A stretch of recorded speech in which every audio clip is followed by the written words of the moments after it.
Hello and welcome to the short Vort on Bo, live from Boca, Raton.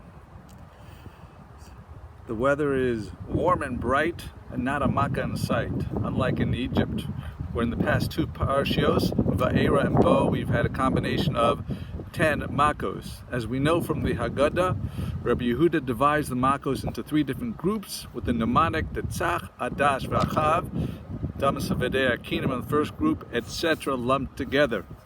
Rabbi Breitowitz on Torah Anytime and from Eretz Yisrael shares two different perspectives on the meaning of these groupings. One is from the Abarbnel, and that talks about the perspective from HaKadosh Baruch Hu on the Makkos, how each grouping, the first 1 through 3, then 4 through 6, and 7 through 9, give a perspective for us. And Naftali Tzvi Berlin, the Netziv, gives a perspective from Paro's point of view on how things change in terms of the Jewish progression in their servitude in Gullus. Starting with the Abarbnel, the pasuk says Ani Hashem at the beginning of the first grouping of Dam Sfardei Akinim, and that's Hashem saying that I am Hashem, the creator of the universe. And then the group through 4 through 6 has the language of Ani B'kerev Haaretz. For example, in Perichas, Pasuk Yud Ches. So that's God saying that I intervene with a man. I care about virtue and sin and hashgacha. I am paying attention. Then the language that precedes for the 7th through 9th Makkah is Ein Kamoni B'chol Haaretz. No one is like me in the world. I'm omnipotent, I'm omniscient, and the worst Makkos come then. Moving on to Paro's perspective via the Netziv. So the question is, why are there 4 Lashonas of Geula, of redemption, if there's only one redemption from Egypt?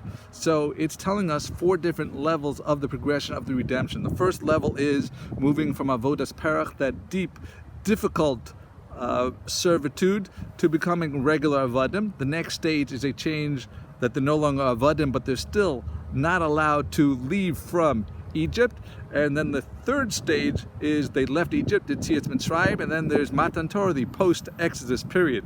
So that will correspond to the first 3 Makkos. It says a language of Vayachazek le Paro, and it alternates to Vayachbed Libo, that Velo Shama, and Paro didn't listen. So the first 3 Makkos changed nothing on the status of the Jews in Egypt. They remained in full servitude.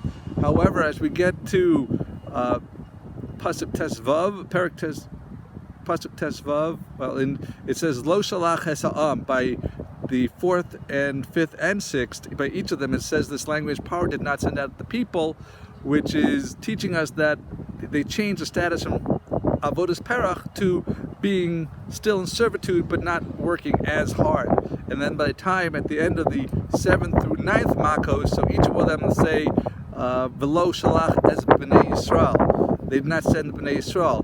The Lo Shalach Es preceding that is that it's still considered a lower status. That's why they're still Avadim. But now, after the completion of the 7 through 9 Makkos, then they've changed to he didn't send out the B'nai Yisrael. They changed to that higher status of Yisrael. Yisrael is a reference to Jewish victories.